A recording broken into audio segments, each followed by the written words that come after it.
Assalamualaikum and welcome to Momlicious Recipe.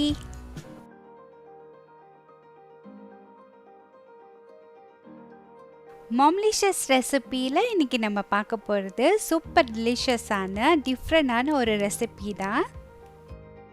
டெலிஷியஸான ஃப்ளேவர்ஃபுல்லான சூப்பரான biryani recipe தான் பார்க்க போகிறோம்.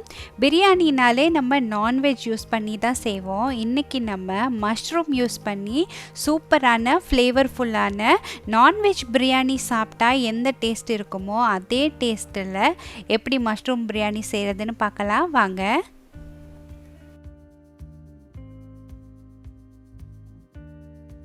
நான் இன்றைக்கி 1 pot பிரியாணி ரெசிபி தான் நான் உங்களுக்கு செஞ்சு காட்ட போகிறேன். அதாவது ஒரே பாத்திரத்தில் பிரியாணி தாளித்து இதிலே தம்மில் போட போகிறோம். அதுக்காக நீங்கள் அடிகனமான அகலமான பாத்திரமாக எடுத்துக்கோங்க. பேன் சூடானதுக்கு அப்புறமா 2 டேபிள் ஸ்பூன் எண்ணெய், 2 டேபிள் ஸ்பூன் நெய் சேர்த்துட்டு அதுக்கப்புறமா ஒரு பட்டை, ஒரு ஸ்டார் அனீஸ், 4 கிராம்பு, 2 ஏலக்காய் சேர்த்துருக்கேன். அது பொரிஞ்சதுக்கு அப்புறமா 3 வெங்காயத்தை நல்லா ஸ்லைஸ் பண்ணி வச்சுருக்கேன். இதை சேர்த்து இப்போ நல்லா வதக்கி விட்டுக்கலாம்.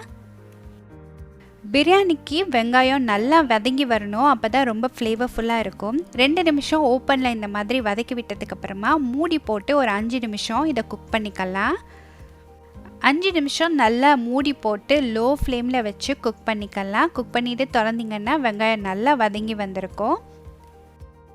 வெங்காயம் நல்லா கோல்டன் ப்ரௌனாக வதங்கி வரணும். அதே சமயத்தில் தீயை விட்டுறக்கூடாது, லோ ஃப்ளேமில் வச்சு வதக்கிக்கோங்க.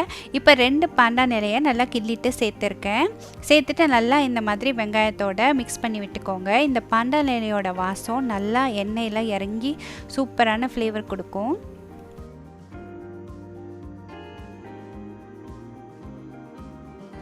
பாண்டான் இலையும் வெங்காயம் சேர்த்து ஒரு 2 நிமிஷத்துக்கு வதக்கி விட்டதுக்கப்புறமா இது கூட 1.5 டேபிள் ஸ்பூன் அளவு இஞ்சி பூண்டு விழுது சேர்த்து நல்லா வதக்கிக்கலாம். பிரியாணிக்கு கறிக்கெல்லாம் இஞ்சி பூண்டு சேர்த்து வதக்கும் போது கொஞ்சமாக உப்பு சேர்த்துக்கோங்க, அப்போ தான் அடி பிடிக்காது. நான் இன்றைக்கி நான்ஸ்டிக் பேனில் வதக்கிறதால அடி பிடிக்கலை. நார்மலான சட்டியில் சேர்த்து நீங்கள் இஞ்சி பூண்டு வதக்கும் போது அடியில் நல்லா பிடிச்சிக்கும். இஞ்சி பூண்டு சேர்க்கும் போது கொஞ்சமாக உப்பு சேர்த்து வதக்குனீங்கன்னா அடி பிடிக்காது. இஞ்சி பூண்டு சேர்த்து நல்லா வதங்கினதுக்கப்புறமா 2 தக்காளி சின்ன சின்னதாக கட் பண்ணி சேர்த்துருக்கேன். அது கூட நான் ஒரு பெரிய சிகப்பு மிளகாய் சேர்த்துருக்கேன். நீங்கள் சின்ன மிளகாவாக இருந்தால் 2 கூட சேர்த்துக்கலாம். இல்லை இன்னும் காரம் வேணும்னு நீங்கள் நினச்சிங்கன்னா 2-3 மிளகாய் சேர்த்து இந்த மாதிரி வதக்கி விட்டுக்கோங்க.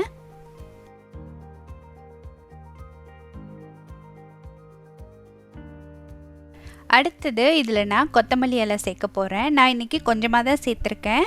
நீங்கள் ஒரு கைப்பிடி அளவு கூட தாராளமாக சேர்க்கலாம். உங்களுக்கு இந்த ஃப்ளேவர் ரொம்ப பிடிக்கும்னா நிறையா சேர்த்துக்கோங்க. நல்லா லோ ஃப்ளேமில் வச்சு ஒரு 5 நிமிஷத்துக்கு தக்காளி எல்லாம் நல்லா மசிஞ்சு வர்ற மாதிரி நல்லா மிக்ஸ் பண்ணி விட்டு அதை வதக்கிக்கோங்க. அப்போ தான் பிரியாணி ரொம்பவே ஃப்ளேவர்ஃபுல்லாக இருக்கும். தக்காளி எல்லாம் நல்லா மசிஞ்சு வந்துடுச்சு. இப்போ மசாலாலாம் ஆட் பண்ணிடலாம். 1.5 டேபிள் ஸ்பூன் அளவு சில்லி பவுடர், 1/4 டேபிள் ஸ்பூன் அளவு மஞ்சத்தூள், 1/2 டேபிள் ஸ்பூன் அளவு ஜீரகத்தூள் சேர்த்து நல்லா வதக்கி விட்டுக்கோங்க. மசாலா சேர்க்கும் போது அடுப்பை நல்லா லோ ஃப்ளேமில் வச்சுருங்க, இல்லைனா மசாலாலாம் சேர்த்த உடனே அதோட கலர் சேஞ்ச் ஆகிடும், கருகுன மாதிரி ஆகிடும். இப்போ அடுத்தது 1 டேபிள் ஸ்பூன் அளவு பிரியாணி மசாலா சேர்த்துருக்கேன். அதையும் சேர்த்துட்டு நல்லா மிக்ஸ் பண்ணி விட்டுக்கோங்க. அடுத்தது 2 டேபிள் ஸ்பூன் அளவு தயிர் சேர்த்து இதை ஒரு 2 நிமிஷம் அளவுக்கு லோ ஃப்ளேம்லேயே வச்சு வதக்கி விட்டுக்கலாம்.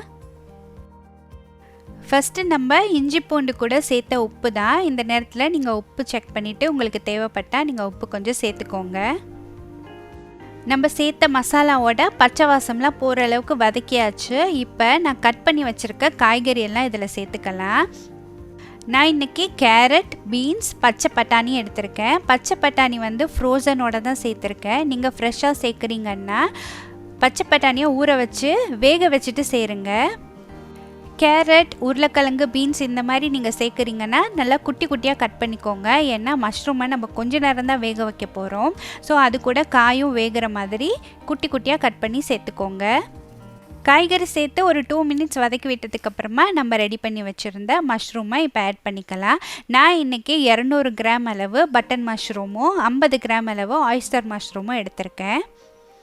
2 மஷ்ரூமை நல்லா வாஷ் பண்ணிவிட்டு கொஞ்சம் பெரிய பெரிய பீஸாகவே கட் பண்ணி சேர்த்துருக்கேன். மஷ்ரூம் வெந்ததுக்கப்புறம் சுருங்கி வரும். ரொம்ப குட்டியாக கட் பண்ணிட்டீங்கன்னா அப்போ பிரியாணியில் மஷ்ரூம் இருக்கிறது உங்களுக்கு தெரியாது. கொஞ்சம் பெரிய பெரிய பீஸாகவே கட் பண்ணிக்கோங்க. இந்த ஸ்டேஜில் எனக்கு ஒரு காரம் கம்மியாக தெரிஞ்சதால் இன்னொரு பச்சை மிளகாய் நான் எக்ஸ்ட்ரா சேர்த்துக்கிட்டேன். மஷ்ரூம் எல்லாம் சேர்த்துட்டு மஷ்ரூமோட மசாலாலாம் நல்லா கோட் ஆகிற மாதிரி நல்லா மிக்ஸ் பண்ணி விட்டதுக்கப்புறமா மூடி போட்டு இதை ஒரு 5 நிமிஷம் வேக வச்சுக்கலாம். 5 நிமிஷம் வேக வச்சாச்சு. பாருங்கள், மஷ்ரூம்லேருந்து தண்ணியெல்லாம் நல்லா ரிலீஸ் ஆகி வந்திருக்கு. ரைஸ் சேர்க்குறதுக்கு முன்னாடி 5 நிமிஷம் இந்த மாதிரி மஷ்ரூமை குக் பண்ணிக்கோங்க. அப்போ தான் நம்ம சேர்த்த மசாலாவோட ஃப்ளேவர்லாம் மஷ்ரூம்குள்ளேயும் இறங்கும். 5 நிமிஷம் குக் பண்ணாலே போதும். மஷ்ரூம்லேருந்து தண்ணியெலாம் ரிலீஸ் ஆகி சூப்பராக குக் ஆகியிருக்கு. அடுத்தது பிரியாணி ரைஸ் வேக வைக்கிறதுக்கு தண்ணி சேர்த்துக்கலாம். நான் இன்றைக்கி 2 கப் அளவு பாஸ்மதி ரைஸ் எடுத்திருக்கேன். அதுக்காக 3 கப் அளவு தண்ணி சேர்த்துருக்கேன். 1க்கு 1.5 கப் அளவு தண்ணி சேர்த்துருக்கேன். ஏற்கனவே தண்ணி மஷ்ரூம்லேருந்து நல்லா ரிலீஸ் ஆகி வந்துருந்துச்சு. ஸோ அளவாக தண்ணி பார்த்து சேர்த்துக்கோங்க. தண்ணி சேர்த்ததுக்கப்புறமா ஒரு வாட்டி உப்பு செக் பண்ணிவிட்டு உப்பு தேவைப்பட்டால் சேர்த்துக்கோங்க. இப்போ நம்ம ரெடி பண்ணி வச்சுருக்க ரைஸ் சேர்க்குறதுக்கு முன்னாடி இந்த தண்ணி நல்லா கொதிச்சு வரணும். மூடி போட்டு தண்ணியை நல்லா கொதிக்க விட்டுருங்க. இப்போ பாருங்கள், தண்ணி நல்லா கொதி வந்துருச்சு. நான் பாஸ்மதி ரைஸ் இன்றைக்கி 2 கப் எடுத்திருந்தேன். ஒரு 20 நிமிஷத்துக்கு முன்னாடியே அரிசியை நல்லா ஊற வச்சுட்டு கழுவி ரெடி பண்ணி வச்சுருக்கேன். தண்ணி நல்லா கொதிச்சு வந்ததுக்கப்புறமா நம்ம ஊற வச்சு எடுத்து வச்சுருக்க பிரியாணி அரிசியை இது உள்ளே சேர்த்துடலாம்.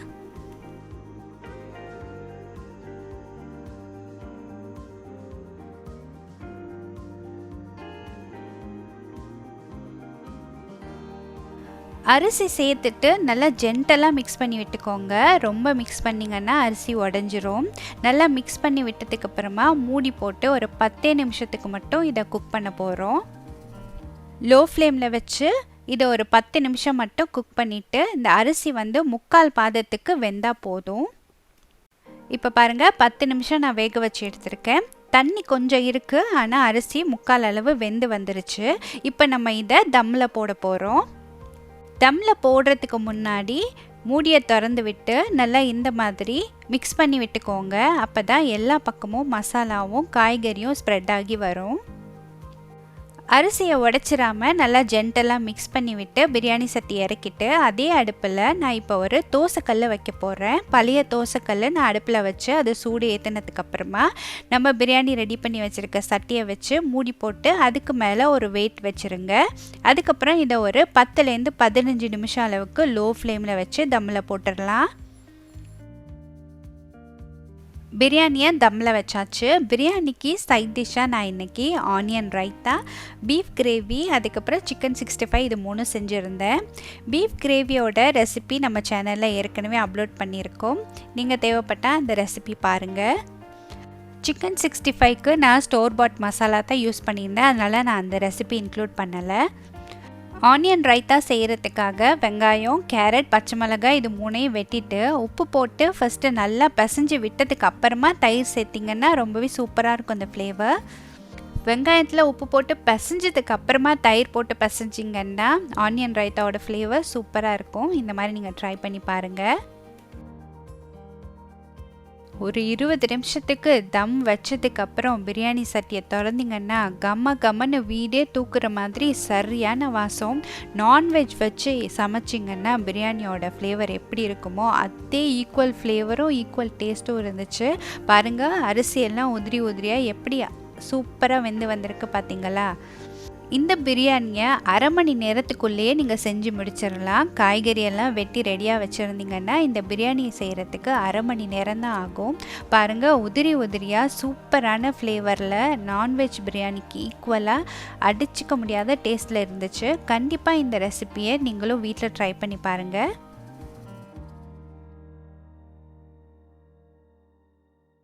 அரை மணி நேரத்தில் சூப்பர் ஃப்ளேவர்ஃபுல்லான டெலிஷியஸான ஜூஸியான பிரியாணி ரெடி பண்ணியாச்சு. இந்த பிரியாணி கூட சர்வ் பண்ணுறதுக்கு கிறிஸ்பியான மொறுன்னு பொரிச்ச சிக்கன் 65, இந்த ரெசிபி கண்டிப்பாக நம்ம சேனலில் ஷேர் பண்ணுறேன். அது கூடவே பீஃப் கிரேவியோட ரெசிபி நம்ம சேனலில் ஏற்கனவே இருக்குது, பார்க்காதவங்க பாருங்கள். அப்புறம் அது கூடவே ஆனியன் ரைத்தா வச்சு சூப்பரான lunch menu ready.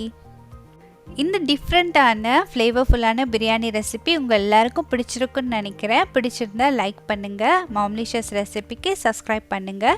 Thanks for வாட்சிங் மாம்லிஷியஸ் ரெசிபி.